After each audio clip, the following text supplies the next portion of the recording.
It's so good. It's so good to be here, and I'm glad the Muzak is gone. I had a wonderful experience flying one of the regional airlines in India. They had music on when everybody was loading, which I'm used to that. They didn't turn it off while we were flying. So I had a few words with the stewardess, and that worked for about 15 minutes, and I decided, I could get myself in some real trouble if I started acting like an American in an airplane about 40,000 feet above India. So I said, just put in the Bose headsets, turn them up a little, and hope my hearing doesn't go. But Muzak in an airplane was fascinating. We're going to have a conversation. There's a lot going on in this world that is stunning, and my job in the short time that we have is to give you a sense of why I'm dressed at least partially in black. Because stuff is happening. Oh, this is getting way too loud. Who's controlling this? If I can hear myself, I'm worried. Okay. Stuff is happening that is really important, and what I want you to be free to do is if I say something, or if you see something on the slides, you say, what the heck is that? Raise your hand, yell, scream, do whatever you want to do, and let's have a conversation. Because this is not about me being the font of all knowledge. This is about us having a conversation about something that is significant and important. Let's see if I can work the clicker. Okay, this one doesn't work.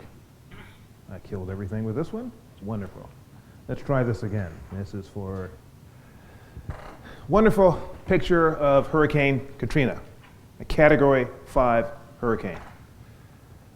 As I was thinking about our talk today, I realized that I needed to adjust my caption for this slide. We are in the eye of a hurricane. It is a strategic inflection point hurricane, but it's a Category 7 hurricane. If you know anything about hurricanes, which means you're from Houston, right?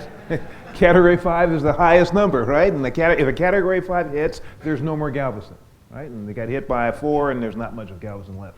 Category 7 is it completely restructures everything. And from a business standpoint, from a political standpoint, from an economic standpoint, my friends, we are in a Category 7 hurricane. And the good news is we are right now in the eye. It's kind of like that thing on top of you. But if you know anything about eyes, what you know is it seems calm, it seems quiet, it seems like nothing is going on. And if you look to the right or to the left, all hell is breaking out, and eventually all hell is going to come sit on top of your head. So it's not a time to put your deck chairs out, put on your suntan lotion and say, let's kick back and have a long neck. It's time to say, what am I going to do? Because this eye is going to pass over, and when it passes, it's going to hit, and it's going to hit hard. And the eye is China and India, which are two little countries that represent 40% of the world's population. Now, for those of you who are not familiar with the term SIP, strategic inflection point, a guy named Andy Grove came up with it. Well, he probably didn't come up with it, but he popularized it about mid-1990s, talking about his wonderful, laid-back, kumbaya, fuzzy company called Intel. And the title of his book about Intel was Only the Paranoid Survive. Anybody here work for Intel? Nobody's willing to admit that. I have students who've worked for Intel, alums who work for Intel, and they say it is a paranoid company to this day. In spite of the fact in the late 90s that one company, controlled 70% of all the return on investment of the entire global semiconductor industry, they're paranoid. They're convinced that if they're not tougher than anybody else, they're going to disappear. And so a strategic inflection point that Andy talked about is a time when all the rules simply don't work anymore. Everything that you took for granted doesn't make sense. And competitors that you never worried about are kicking your you-know-what. And things that you did that used to work aren't working. It's like coming home to your spouse, finding out that they are not who you thought they were, they're of the opposite sex, and they are leaving you. Now, I can see in some cases that would be really a good thing. It's fine, dear, goodbye. I just knew there's something wrong with you. But for some of us, that would be a real shock. That's what a strategic inflection point is. Everything is changed, new things are happening, and you don't have a clue about what to do, and your job is to figure out what the heck is going on and how do I adjust. I gave a speech a couple years ago in, this is a nice squeak, in Michigan, on the shore of Lake Michigan, a little small town. and I saw a really interesting column at the beginning. It said, most Americans didn't learn much history in school, and they've forgotten what they learned. So I'm going to spend a few seconds talking about history because to understand how significant this SIP is, this Category 7 hurricane is, you need to have a sense of history. End of World War II, about Rob, where are you going? I mean, I just got started, Adams. Yeah, right, okay, the bathroom. Oh, I understand, that's fine, okay. He's not even a student, he can't get away with that. Anyway, 80 million people, between 80 to 100 million people died. That's a lot of people. What's significant is the overwhelming majority of the people who died during World War II were civilians on our side. But to get a sense of how significant that is, if you were to put it in 2010 terms, we're talking about a death toll close to 300 million people. 300 million people in 2010 terms. Every single factory of every single major competitor to the United States have been destroyed, either by themselves or by us. And so there's a short period of time where we were the only game in town. And we started to believe that because we were the only game in town, it was because we were inherently better than anybody else. But you guys are McCombs grads, and so you understand what happened. You destroy the infrastructure of your your competitors, what happens? When they rebuild, they have newer infrastructure than you, okay? And because they had the crap kicked out of them, and a whole bunch of people died there, not here, there's a hunger that exists. And so eventually we ran into a world where we had more competition. Second thing is, and if you've taken any of my courses, and some of you have, and some of you actually came up to me and apologized for not taking my courses, and I try to tell you, it's all right. It's too late. There's life after Doggett. You're going to be fine. The most dangerous word in any language is the word assume or assumption. Because if you do work overseas, and I've traveled to 43 countries, worked in 28 countries, you quickly realize that there's so many different ways to do the same darn thing, and so many different assumption sets. And I've learned that in the past 9 years because I married a wonderful woman, a McCombs grad who's from China, born and raised and educated in China. And more than once, when we're on the verge of having a conversation, I have to ask myself, is this an issue where we are getting ready to disagree on something of substance, or are we literally looking at the same thing and seeing something fundamentally different? Which, by the way, even if you're married to somebody from your same background, it's a really good way to slow things down before they escalate. And there have been a number of situations where I realized that the way she looks at the world is so fundamentally different than the way I look at the world that we can look at the same darn thing and see red and green and both believe we're right. Now, with my previous wife, who was American, we had the same problem, but she had no excuse. One of the assumptions we made at the end of World War II and until, quite frankly, the mid-90s was that there are things called third world countries, lesser developed countries. They were poor, they were backward, they were corrupt, they were run by idiots, and they never ever would be anything other than all of the above. And the last thing we'd have to worry about was competing with them on the basis of innovation. Just wasn't going to happen. That was our assumption. In fact, if you think of Kyoto, the great greenhouse gas agreement, it wrote into the agreement that there are a handful of countries which were developing countries that simply could not be required to live up to the same standards of the developed world because that would damn them forever to poverty. Little countries called China and India and Mexico and Nigeria and Indonesia and Brazil. Always to be poor. And that's the late 90s. Second thing that was going on was a little thing called the Cold War, which now seems almost hard to remember. But for those of us who are older, and my hair is finely grained, for those of us who remember it, there was a time when we were worried about reds under the bed, where once a week we had our practice in elementary school or middle school, getting under the table. It was a airway drill. The Soviets are getting ready to nuke us. If you get under this table, you will survive. Now, the logic of this never made sense to me, but I had enough trouble with my teacher, so I got under the table anyway. But there was a time when the number one thing you would buy was not a lake house, it was a fallout shelter. And that was a big business. Fortunately, it's not a big business anymore. And so there's something called the Cold War, and we told the world that the commies were wrong and we were right. Our value system, our way of life was better. And for decades, we did whatever we needed to do to let people know that our way of life was better. And guess what? They heard us. Not because of what the politicians were saying, but because of what Hollywood and CNN were doing. Now, CNN celebrated its 25th headline news anniversary a couple years ago. And again, we take for granted the way the old world used to be. The old world of rushing home for the 5 or 6 o'clock p.m. news, because if you didn't see it, you wouldn't know what had happened in the world. And then CNN headline news came out and said, you can get home whenever you want to. In 30 minutes, we'll tell you what you need to know, from our point of view, of course. Well, that was revolutionary.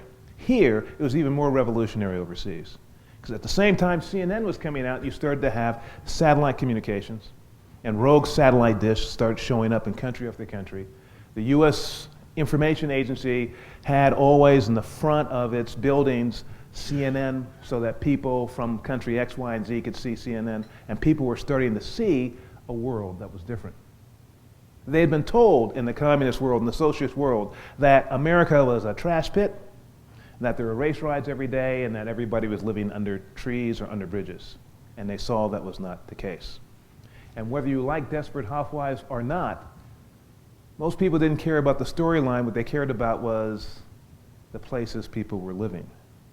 And they compared that to where they were living. They said, these people may have no morals, but their houses are really cool.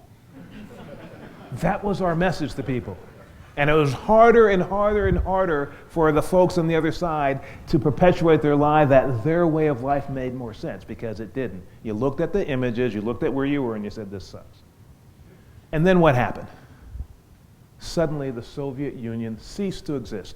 The Cold War ended. And I, to this day, think it is really amazing irony that Mikhail Gorbachev decided to end the existence of the Soviet Union on Christmas Day, a state that said there is no God other than the Communist Party.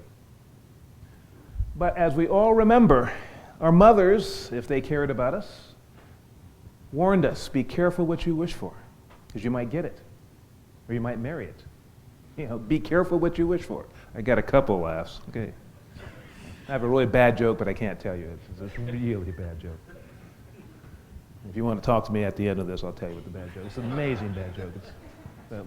Maybe if I get excited, I'll tell you at the end. Be careful what you wish for, because we told people our way of life was better. We proved that our way of life was better, and whether or not there are people in this country who think our way of life makes sense, the rest of the world said, this is pretty cool. And now they decided they wanted it. So what does that mean?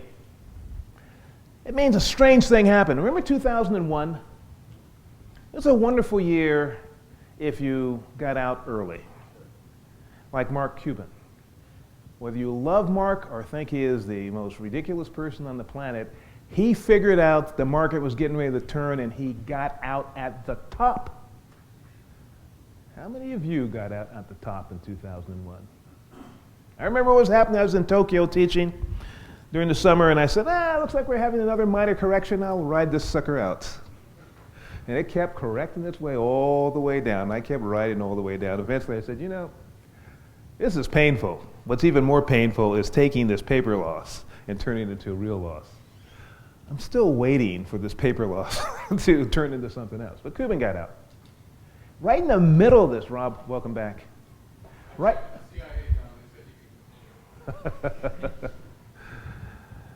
What did they say about you? Right in the middle of this, Goldman Sachs comes out and says, oh, by the way, guys, your portfolios are going into the tank, and we want to tell you that there are 4 countries that are going to determine the future of the 21st century: Brazil, Russia, India, and China. And people said, if you weren't Goldman Sachs, we'd say, good grief, this is crazy stuff. And for those of you who are educated in Texas public schools, the 4 countries I talked about are in green. I kid you not. I teach in all of our programs. I had a student in our executive MBA program, and I asked him to pick out any one of them and tell me which one he was picking out, the green ones. He couldn't do it. I kid you not. His nickname immediately was Mr. Geography. And he learned a lot of things, and one of the things he learned was the name and location of every country on the map, because at least once every other week I'd say, well, how about this country? And he finally got it. He's a really nice guy. He just was geographically challenged. The little small one in the bottom is Brazil. Okay? This is for those of you who are not willing to admit you have no idea. The one that looks like it's pretty big, like this, that's India. I was there this time last week. It's kind of an amazing country. It's 1/3 the size of the United States, with 4 times as many people. 1/3 the size with 4 times as many people. It starts to give you a sense of density. And the easiest way to get a sense of what that means, I don't think I have a pointer on this, is between India and China. China is that thing over on the right. There's a little country called Bangladesh. Bangladesh is slightly smaller than Iowa, and it has 156 million people. Iowa has 3 million people. Bangladesh has 156 million people. It has half the population of the United States in a country that's slightly smaller than Iowa, and half of it floods every year. A little different world. And then we have China, which is the same size as the United States with 4.5 times as many people, and Russia, that's almost twice the size of the United States, with a population that's declining as I speak because they are just drinking themselves to death, literally. The age for Russian men now is 52. Expected life span for Russian men is 52 years because of vodka. Most demographers think that Russia is going to lose 1/3 of its population because the people are just going to drink themselves to death. And these were the 4 countries that Goldman said are going to do it. And what makes it significant is look at these things. This is for these 4 countries. First one is Brazil. 6,400% inflation. 6,100% inflation.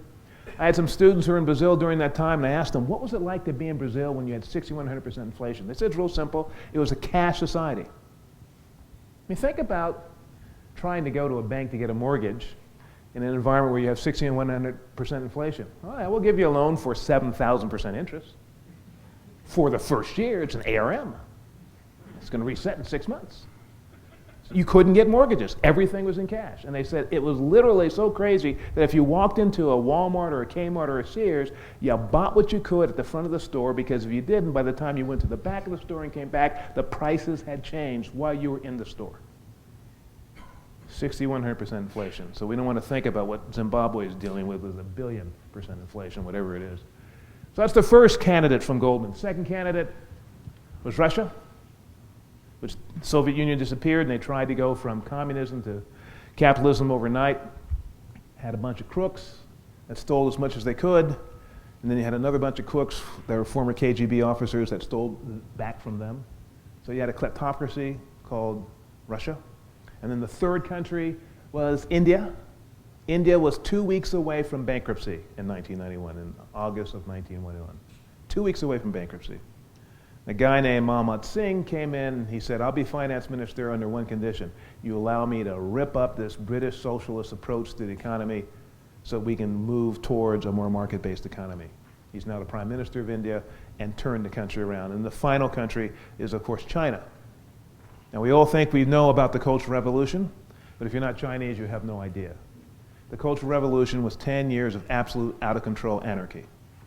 In the Cultural Revolution, the first few months of it, every person in this room, if you'd been Chinese in China, would have been an enemy of the state because you were educated. Every college was shut down, every school was shut down, every library was shut down. Anything that represented the cultural heritage of China had become one of the 4 olds, was an enemy, and the place went berserk for a decade. At the end of the Cultural Revolution, China's economy had been so battered, it had half the GDP per capita of India. Half.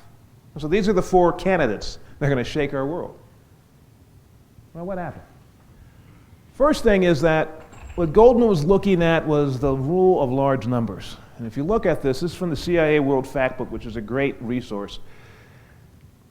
The countries with the first letter in red, by the way, are the 4 BRICs. These are big countries. And India and China have 40% of the world's population, 2 countries. Remember, our assumption was these two countries would be poor forever. 40% of the world's population would be poor forever. End of conversation. If you look at this list, what strikes you immediately is that with the possible exception of Russia, which claims it's a European country, although the Europeans don't claim it, there are no European countries on this list. None. And the assumptions that we made about who was going to be numero uno ignored population. It also ignored statistics. So if we look at this, we see 42% of the world's population are in these countries, 22% of the world's landmass are in these four countries, but most importantly, if we look at the bottom, almost a quarter of all GDP economic activity in the world is in these four countries. Now you might ask, what's the difference between purchasing power parity and regular inflation or regular exchange rates? And it's real simple. It's a hell of a lot cheaper to live in Austin than to live in San Francisco. Purchasing power parity is how much does it cost in a local currency to buy things that are produced locally. And Austin is cheaper than San Francisco, and San Francisco is cheaper than Shanghai. But most people don't live in Shanghai, which is why purchasing power parity means that the Chinese economy is much more vibrant than most people realize. In fact, this is what Goldman predicted. And this is the data that the CIA confirms. That these countries, these four countries which were basket cases, now are outperforming the United States by $1.9 trillion. And the gap is getting larger.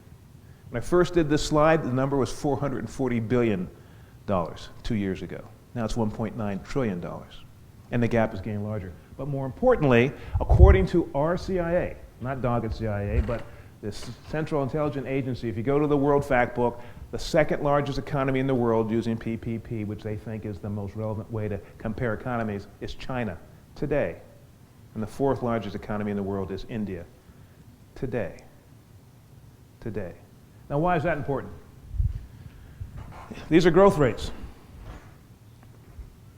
If you look at these growth rates, with the exception of Russia, drinking a lot of vodka is not good for your economy, comrade. If you look at China and India, their economies are on steroids. Right in the middle of what? The worst economic downturn that we have ever seen since the Great Depression. And so we have an economy in China that's about half of our GDP. You have India neck and neck with Japan, having passed significantly Germany, the largest economy in Western Europe. And you have Brazil now in the top 10, and Mexico, even with all of its problems, being a major economy, larger than Spain, larger than South Korea, Mexico.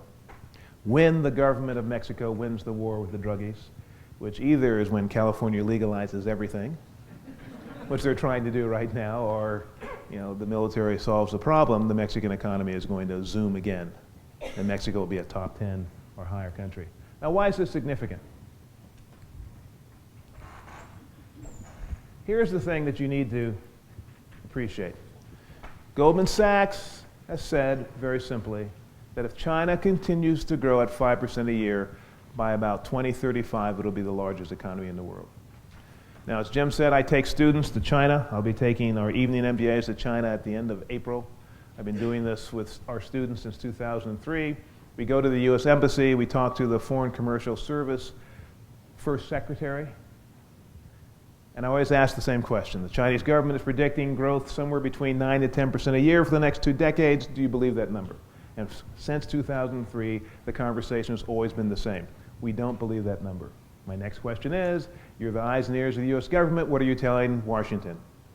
And they've said since 2003, we believe that the Chinese economy can grow by 7% a year for the next 2 decades. Now, if you're a banker, you know the rule of 72. You know 7% a year for the 20 years is 4x. An economy that is 4 times larger than it is today. We all are starting to get our arms around China being a major player. Try to get your head around the Chinese economy being 4 times larger than it is today. Because that's what our embassy in Beijing says is highly likely. And if Goldman is right, by 2050, the Chinese economy will be 9 times larger. And oh, by the way, China's not alone. The Indian economy. Well, let's go back and ask this simple question before we get there. So there are 2 ways to look at it. You could say, oh, gosh, that sucks. Because I remember the good assumptions. These are going to be poor Chinese running around in coolie hats and in rice fields. And at 9x, I mean, even if Goldman is off by 50%, at 4x, that's massive. Well, I'm an entrepreneur, I'm a capitalist, and I believe in this country, and I think this is the greatest opportunity we could possibly have ever seen. Because we have this explosion of a whole new market for the first time. And I have some numbers I'm going to share with you in a few minutes that give you an idea of how massive of an opportunity this is. But I'll tell you a little secret. If I can see it, everybody else can see it. And so it's real simple. This is like the good old days back when they discovered gold in California. I'm from California, unfortunately, but I'm from California, and here's the history. In 1845, the total population of San Francisco was 750 people. The year after they discovered gold, it was 7,500 people, and they kept going north. So we're at a time, strategic inflection point, Category 7 hurricane, either hurricane, where all hell's getting ready to break out in terms of opportunities for entrepreneurs, opportunities for companies that are serious about making money, but it's not going to be something that we can just do just because we want to do it. It's going to be a fight, but it's a fight I think we can win. India also is growing. Goldman says that by 2020, they're going to be neck and neck with the United States for the 2nd largest economy in the world. We will be number 2, and they will be right breathing up our you-know-what. And what makes it interesting, here a little clicker, is that Goldman is predicting that the Indian economy will be 12 times larger than it is today. 12x. That's a big number. Again, they can be off by 50%. 6x with 1.4 billion people is still a large number. What are the opportunities? It's real simple. So let's talk about that. We have never in the history of this planet seen a decade where 750 million people became members of the middle class for the first time. Never. It is happening right now. In fact, the numbers are moving as I'm talking. In China alone, the number of people in the middle class is over 100 million right now. And Goldman is predicting it's going to be 750 million for the 4 countries. Well, here's the deal. McKinsey says for China alone, the number of people in the middle class by 2020 will be 700 million people. China alone. And we're talking from rural, blue-collar, peasant to middle class for the first time in the history of their family DNA in the next decade. Now, if you can't figure out how to make money with 750 million new members of the middle class in 10 years, let us know and we will take your degree back. Because we've never seen that opportunity before. I mean, think about what happened with Japan after World War II, and they got the crap kicked out of them. A little country of 125 million people ended up becoming a massive market, kicking the butt out of you-know-who. Japan's a midget compared to these 2 economies. I remember I was in San Francisco when Nixon started going to China and opening up relations with China, and there was a little editorial in the San Francisco Examiner or Chronicle. It asked a very simple question. What would the world look like? This is in 1972 or 74. What would the world look like if the People's Republic of China ever becomes half as efficient as Taiwan? And everybody said, yeah, we'll be smoking a lot of good stuff when that happens. Well, that world is coming, and it's going to happen in our lifetime. And coming back from India, I had a great time in India. And if you go to India, you'll understand what I'm getting ready to say. You love it and hate it at the same time. You cannot be neutral when you're in India. There's some things that just blow you away. The quality of their best people, their business people, is beyond amazing. You just sit there in awe and you want to cry. They're so impressive. And the quality of the infrastructure makes you want to shoot somebody, okay, depending on where you are. It's just an amazing, fascinating place. But it's on fire. And if you go to China, you see it's on fire. And the difference between India and China is a very simple difference. It's the difference between Baylor and UT. In India, people constantly say it's a lot better than it used to be. And in China, people say there's only one standard that we are marking to market. Are we better than the US, Japan, or Germany? It's better than it used to be. Are we better than the best? What happens when you say being better than the best is the only standard you're going to judge yourself by? You become a UT. And if you judge yourself by being better than you used to be, you become a Baylor. Now, Baylor's a good place. It's a good school. They have good students. But their football team loses. Well, guess what? We're in a big battle, and it's not about football. It's about the quality of life this country is going to have, our citizens are going to have, we're going to have, whether or not our businesses are going to be competitive. And we're not competing with Baylor, and I'll tell you one thing, India is changing. They're starting to understand. We got a chance to see some of the best companies in India, Indigo Airlines, Mahindra, Infosys, and they mark the market against the best in the world. And they're starting to have a big impact on the economy. So you're going to have two little countries with 40% of the world's population, a fifth of the world's landmass, saying, we're coming after you. And the only question is, what are we going to do? Now, there's some people who said, what we're going to do is say it's un-American, they can't do that, it is wrong, and we're going to put up some walls. Well, I have a data point, which is not on the slide because I promised I wouldn't put it on the slide, but this is a data point from one of our alums who used to work at one of the largest companies on this planet. I will not mention any names, you can probably figure out what the company was, and he said his intelligence people, when he was working at this company, showed him evidence that Chinese and Indian companies have contracts that will give them control of half of the world's natural resources by 2012. And for those of you that are mathematically challenged, that's in 2 years. Half the world's natural resources, control, by contract. That sounds really dramatic, sounds unbelievable until you spell Africa and South America. If you go to Africa, you'll see there are more Indians and Chinese than anybody else. And you see the same thing in South America. My wife and I were in Brazil and Argentina a couple of Christmases ago, and it was amazing how many small restaurants and grocery stores we found in Buenos Aires and Rio and some of the outlying cities that are run by Chinese. We didn't see very many run by Americans. We saw a lot run by Chinese. It's a big thing that's happening. We'll talk about it a little bit more. Oh, by the way, that last little bullet point. When's the last time anybody has seen 3.25 billion new members of the middle class? Now, if it wasn't for the fact that it came from Goldman, you'd probably be getting up saying, this guy's crazy, we're leaving. But Goldman says it, and I say it, so one of us has to be right. Let's keep going.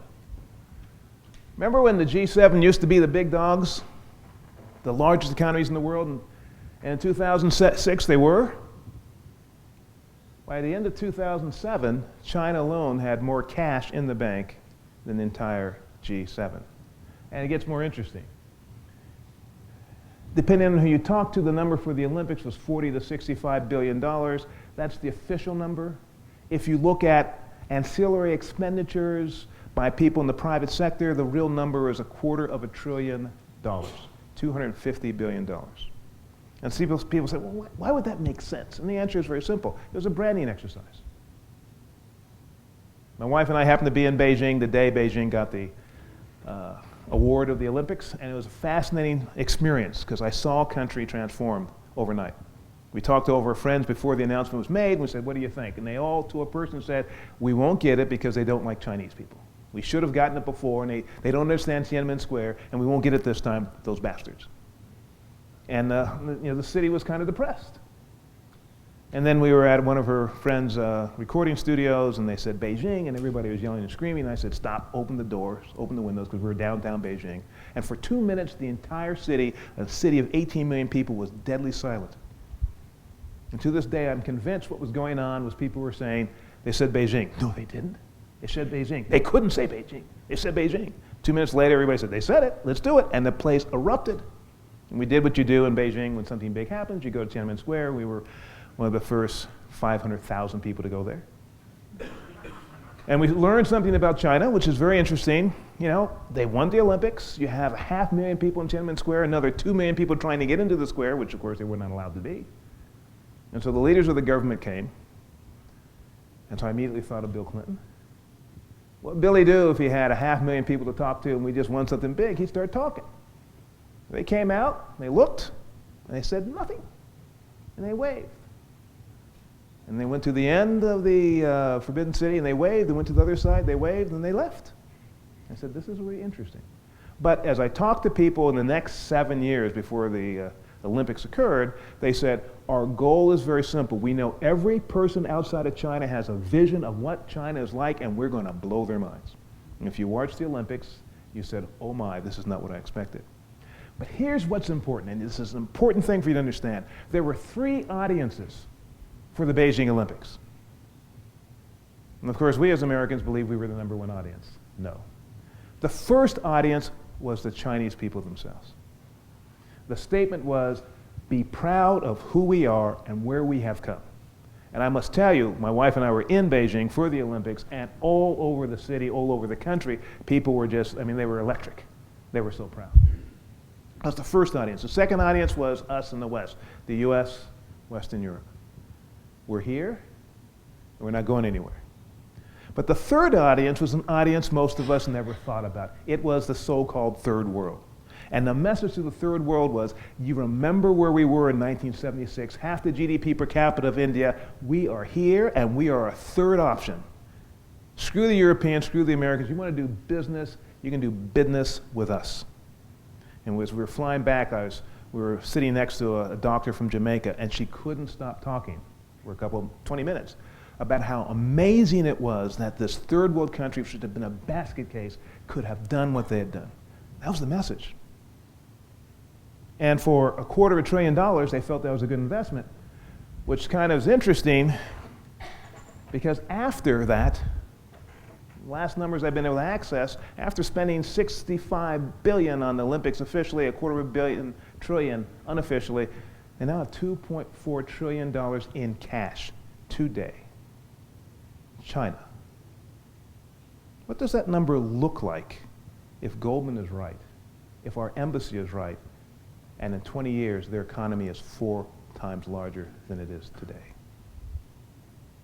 The one thing that's absolutely clear is that it is time for us to stop playing games.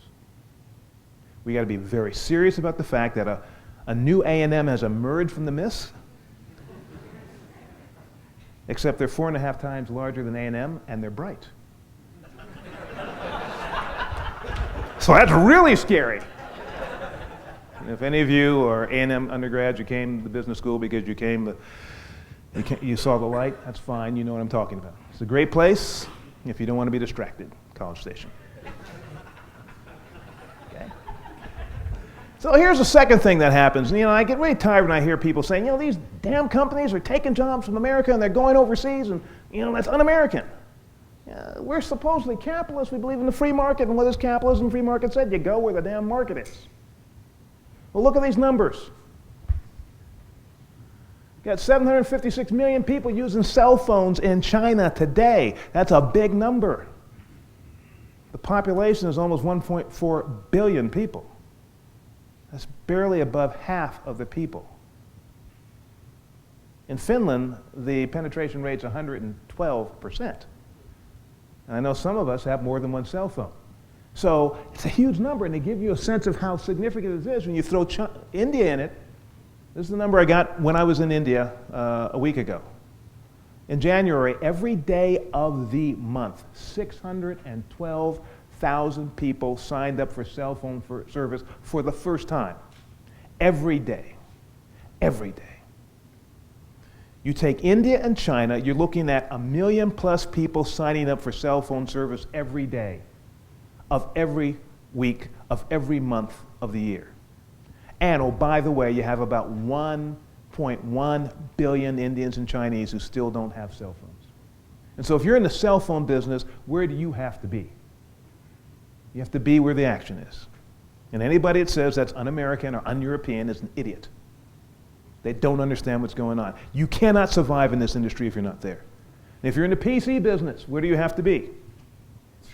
You probably heard that Applied Materials, it's a New York Times headline article, Applied Materials, the chief technology officer has moved to Beijing. And they're building, I have some slides on, they're building their largest R&D plants in China. Is it because they're an American, they don't like Texas? No. It's because they're practicing what we told the world was superior, that capitalism and free markets and competing on the basis of where the markets were was better than centralized government control of the economy. That's what we preached. And a lot of people are now saying, but that's not what you're practicing anymore. Let's see, under George W. started nationalizing the banks, the financial sector, and he's a Republican. And then you got the Democrats, and they got even more crazy. So you preach free market, and you practice socialism. Well, we believe free market works. So that's what's happening. And these numbers are significant, and this last one is true. At Motorola's headquarters in Beijing, they said, because of the dominance of China in the cell phone industry, we make all of our ads with Chinese firms in Beijing and then outsource them to American firms for localization. There's no other market in the world where you're looking at 1 million people a day signing up for the first time. Yeah, we'll keep you awake. I just mentioned that. Here's a picture of what they're doing in Xi'an. Xi'an is typically known for the terracotta warriors. It's also the headquarters of the Chinese space industry. Chinese have a very simple goal. They announced it back in the late 1990s.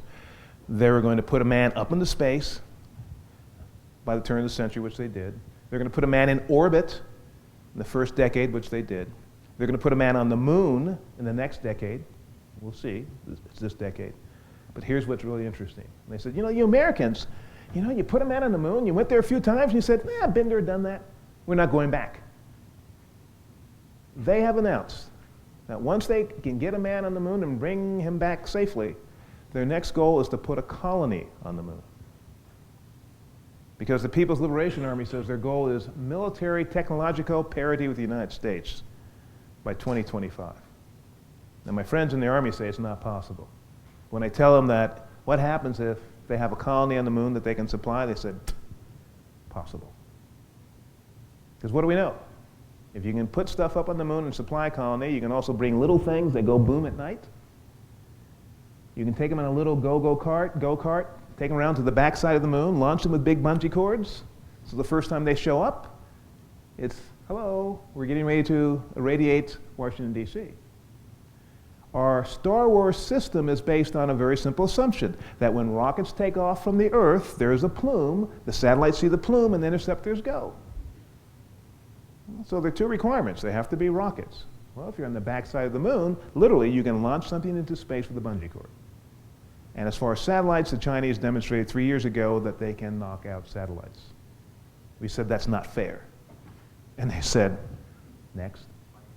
Okay?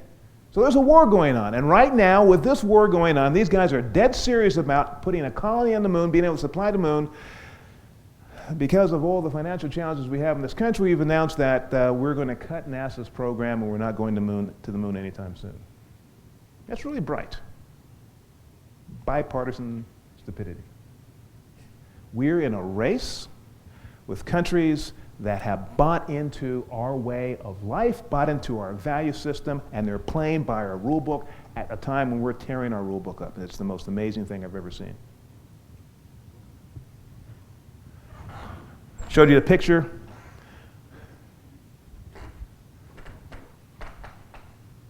Most of the graduate students in China are chasing this area. Of course, China will leave everything. And the person who said that is that young lady working for Applied Materials. Sounds like Longhorns, right? We're going to own the Aggies. OU sucks. And Baylor, why would you ever go there, right?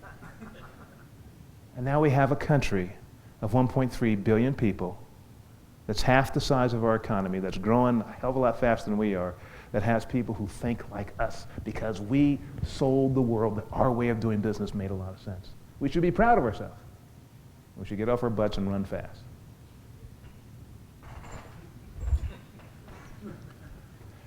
And just to give you an idea of how significant it is, I do a lot of work in energy. I have a lot of clients in the electric utility space, and one of the things I've been looking at is clean coal. There's a big debate in Washington D.C. as to whether that clean coal is an oxymoron. In China, they have decided they're going to own the clean coal world.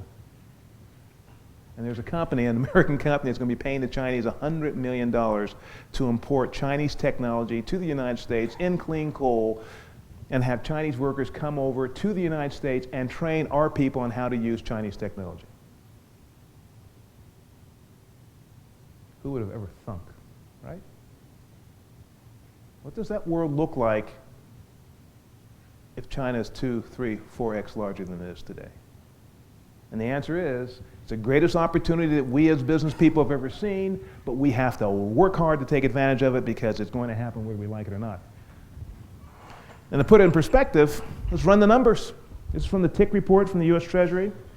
In May of 2008, China lent us $500 billion, $500 billion. It's now up to almost $900 billion. But if you add Taiwan and Hong Kong, which are basically captive, it's about almost $1.2 trillion in cash to finance all the wonderful things that we're doing here. And so the previous slide said, who's your daddy? What do you know about a banker who's financing you to the tune of $1.2 trillion? Who does not believe in too big to fail? What type of power do they have? Any? Well, let's think about it. The numbers are pretty significant.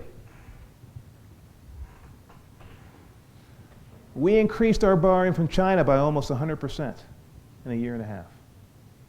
And that's using data from January. I don't have data from March yet.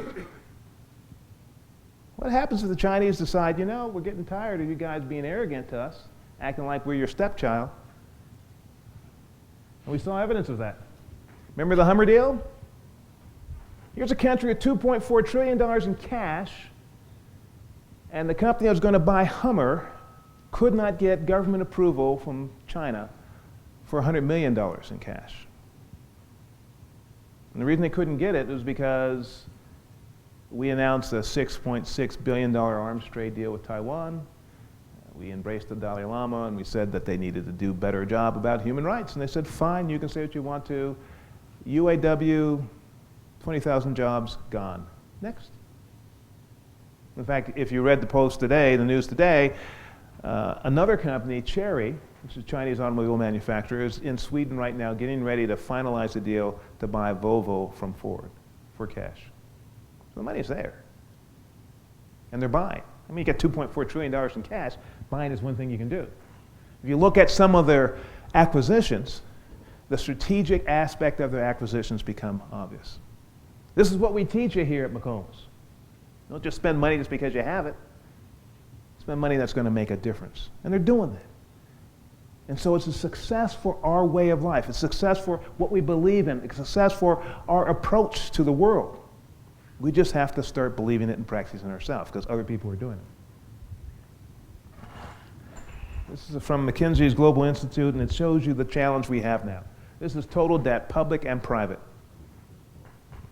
Who's the third world country now? And this is from last year. Or another way of looking at it.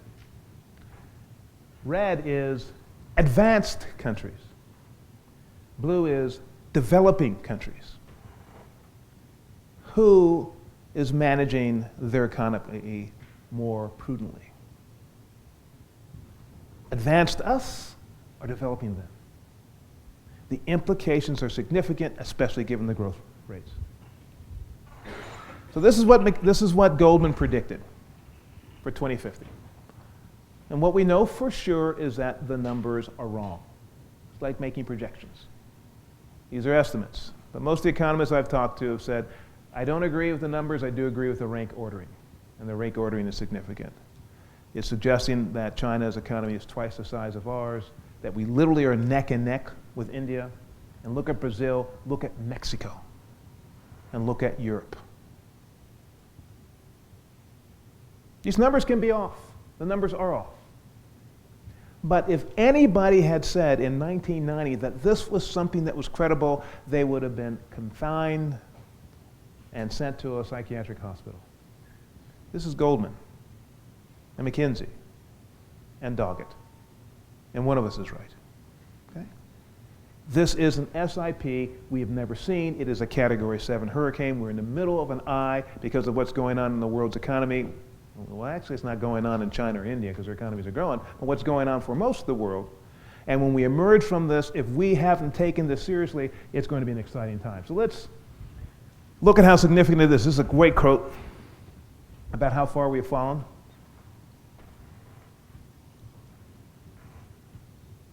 All over the developing world, the Chinese are cutting deals. 4 years ago, I was alerted to this when a three-star general lectured Congress, and they said, Congress, you got to understand, all these rules you have about military assistance to developing countries, there's a new player in town. It's called the People's Liberation Army. Your rules are this. If you want more weapons, we'll provide weapons with soft loans. If you want your people to be trained, we'll send them to West Point or Annapolis or the Air Force Academy, or if they're non-cons, to the College of Americas, and we'll teach them to be better soldiers and more disciplined, but you have to respect human rights. You can't use the weapons on your citizens. You have to do this. You have to do that. You can't sign the International Criminal Court Treaty. You can't do any of this stuff. And he said 4 years ago, there were 18 countries that we had exclusive relationships with, which have switched sides, and they now have exclusive relationships with the People's Liberation Army. And 5 of those countries are in this hemisphere. One of them is obvious, Cuba. Another one is Venezuela. Another one of them is Nicaragua. Another one of them is Bolivia. And the rest are in Africa. And the Chinese deal is very simple. You need weapons, we have weapons. You need money, we'll loan you money. You need training, we'll send you to our academies. What we need are natural resources. Well, how about human rights? What we need are natural resources. Well, how about the international, what we need are natural resources. What we need is a simple deal. You have what we need, we have what you need, can we do business? And country after country is saying, I think that's a better deal. Now, here's what makes it different, is this quote. The old model, the American-European model, was we take natural resources, we give them money, and their leaders steal the money, and everybody's happy. The Chinese model is we give them money and we also build up their economy because their goal is to turn these countries, these developing countries, into new markets. They figured out something that Dell learned a long time ago. At some point, you can't continue to grow if you have to sell computers only to people in the US. The West can only buy so many of their exports, but if 4/5 of the world is not the West, and you invest in that 4/5, then guess what? You can continue to grow things. And so they're making investments to turn developing countries into markets for their products. We aren't there, which is why we're having this conversation. The opportunities for us are phenomenal if we just realize what's going on right now.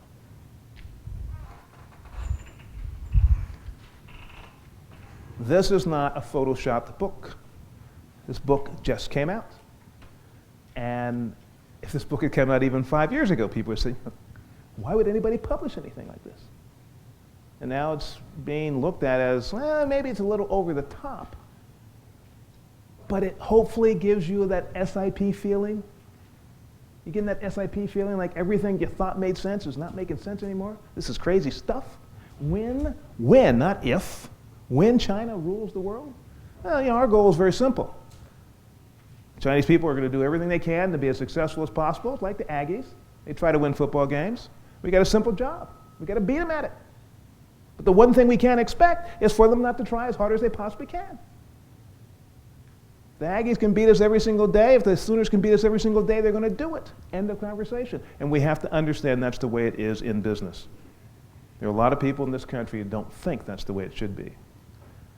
Them people don't have a right to do that. How are we doing on time, Jimbo? 1 minute. I got 1 minute and 70 slides, so let's see what we can do. Okay, so I'm going to go fast. This is something that we've seen before. This is Japan. When Japan took off. For most of us, we didn't realize what was going on for another, 10 years. This is when China took off. For most of us, we didn't figure out what was going on until today. And guess what, my friends? India is on steroids right now. And if I had time, I'd show you charts with Brazil and Indonesia. In fact, a new one, I was in India, I learned a new one. It's VISTA, Vietnam, Indonesia, Turkey, and South Africa. VISTA, BRIC, CIA. A couple more slides and we'll stop. Where do you think this is? You've seen this in your little And where do you think this is? Looks like California, right? Nice little intimate dining room with glass tables and chairs. This is in Beijing, People's Republic of China. It was on the front page of the Wall Street Journal 2 years ago. These are ads, billboards for new developments in China on the road from the airport to the capital. And the reason it was on the front page of the Wall Street Journal is the Communist Party said, you know, we like the fact that you can do this and people can afford this, but we think it's sending the wrong statement, that that's the first thing people see when they get out of the airport. You got 2 weeks to take these billboards down. And if you don't take them down in 2 weeks, we'll take it down for you and charge you. You can continue to sell these things, but just don't flaunt. Okay? People's Republic. This is the picture I took in Shanghai, Pudong. When this area was created, the Chinese government said, this is going to become the new economic capital of the world. It's going to supplant Wall Street and the city of London. And everybody thought it was crazy. I took this in 2008. The next picture, and I'm glad Jim gave me an extra minute, you got to see this picture to understand what you're dealing with and how SIP-ish it is. 1990, 1999. This was done in 9 years. And that's happening all over China. This was done in 9 years. 9 years. You getting that SIP feeling now? This is real, serious stuff. We won the Cold War. We convinced people that our way of doing things made a lot of sense, and people bought into it, and now we have a new set of competitors who are dead serious about playing by our rules, right when we are questioning whether or not the free market and capitalism makes sense. Give you another example of it. When have you ever seen a sign like this, not the Chinese part, but the English part, in a public square in the United States? This is in Shenzhen, right across from Hong Kong. Time is money, efficiency is life. Ever see that in a public square? ACLU would sue immediately, right? Well, here's Shenzhen, 1979, a little sleeping fishing village, 30,000 people, best known for a place to smuggle people into Hong Kong and things out of Hong Kong. Deng Xiaoping went down there, he looked at Hong Kong, he said, we need to have a communist version of Hong Kong. Now, this little sleeping fishing village sucks. That's 79. This is what Shenzhen looks like today. And if you've gone to Shenzhen, you know it is growing. It's a linear city. It just keeps growing. Somewhere between 8 to 9 million people. This is happening all over the country, my friends. All over the country. It's not just Shenzhen. It is not just Beijing. It is not just Shanghai. It is everywhere. And so what does this mean? I'm going to stop. I got other slides. You have the slide book. I'm going to stop. What does this mean? It's real simple. It means for the first time in our history as humans, we're going to look at the emergence of 700 to 800 million new members of the middle class in the next 10 to 12 years. Walmart has said they'll have more stores in China by 2025 than they have in the United States. IKEA has more stores in China than they have in any other place in the world. And it's not just China, it's India also. If we can't figure out as Americans, as Texans, as McCombites, a way to take advantage of this, we should be ashamed. Never before in the history of this planet have we seen so many people becoming middle class for the first time, and never again are we going to see so many people becoming middle class for the first time. This is the rule of small to large numbers. And so as frightening as this may be to some of you, because a lot of you look like you want to throw up, as frightening as this may be to some of you, this is the greatest possible time to be alive and to be a business person. I'm done.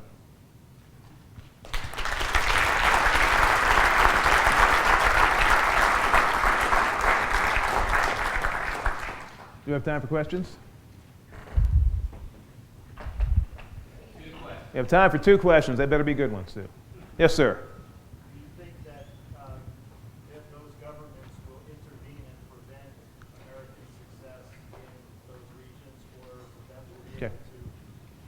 Do you think the governments will play protectionist games and prevent American companies from being successful in the region? There will be a little of that, but there's a lot of quid pro quo going on. You probably are familiar with the Cielo deal. Cielo is a Austin-based company. I think it's in your notes. I have a slide. They just cut a deal in October of last year to build a $1.5 billion wind farm in West Texas with Chinese technology, Chinese money, and Chinese workers. And the big debate has been whether or not they get any stimulus money. And the Chinese have said, well, stimulus money is money you borrowed from us, so we should be able to get a little of it. And their Congress' response is, the banker doesn't get to tell you what to do with the money. You borrow the money and then you use it. And what the Chinese are threatening to do is to build a plant to build all the turbines in the United States. We know how that movie ends. The Japanese have done it, and we know what happened to GM. So no, they need us, we need them. It's mutually assured cooperation. But their economy is growing a lot faster than us, and they are playing tough. So we're going to have to play tough back. And it can't just be diplomacy. We have to be tough business people. Okay, last question. Brilliant question. Somebody has a brilliant question here. I can't believe. Oh, there's not. No, they can handle pressure. The McCombsite. Yes, sir. I just saw a report that the Indian population is supposed to surpass China. How do you see the inflection impact? Great. His question is, India is growing at a much more rapid rate. They have a very young population. They have no one-child policy, and so at some point in the near future, India will have more people than China. If you actually call India the real India, because India is named after the Indus River, which is in Pakistan right now. If you had Pakistan and Bangladesh to India, it's already larger than China. The challenge India has is real simple. The unintended consequence of the one-child policy in China was that, and instead of the good old days where you had Rob and you had me and you had, Sarah and a couple other kids, and if one of us turns out to be a screw-up, we got 3 other kids. You now only have one. It's him. And he represents 2 family DNAs. So the chances of him being a screw-up is 0. And so education literacy went from 15% in China in 1950 to 91%. And the impact on productivity was significant. And the investment in public education was massive, in part because the population almost flatlined. The problem in India is that only 46% of Indian females are literate, with the definition of literacy being they can read and write their name. When you take real literacy, it's about 30%. So that's 70% of the kids who are being born with at least a mother who is not functionally literate. Now, there is no question, having been to India, I can tell you, there's no question about the capacity and capability of the people, but the issue, and my Indian friends would agree, the issue is whether or not the government is willing to have real high-quality education for all Indians. If they do, it's going to be an asset that's going to be significant. If they don't, it's going to be a real drag on them. Because you have more and more kids becoming voters who don't have a good education, not literate, and don't have jobs, and they're going to vote for whom? The idiots that they're voting for right now. So that's the challenge with India. But I'm convinced that India will solve that problem. That at some point India will say, if the Chinese can educate everybody, damn it, we can do it also. And when they do that, then you're going to have India and China, that's 40% of the world's population, kicking serious. That's like 5 A&Ms and 10 OUs against one of us, which means that we have to shoot. Okay. Thank you very much. Appreciate your time.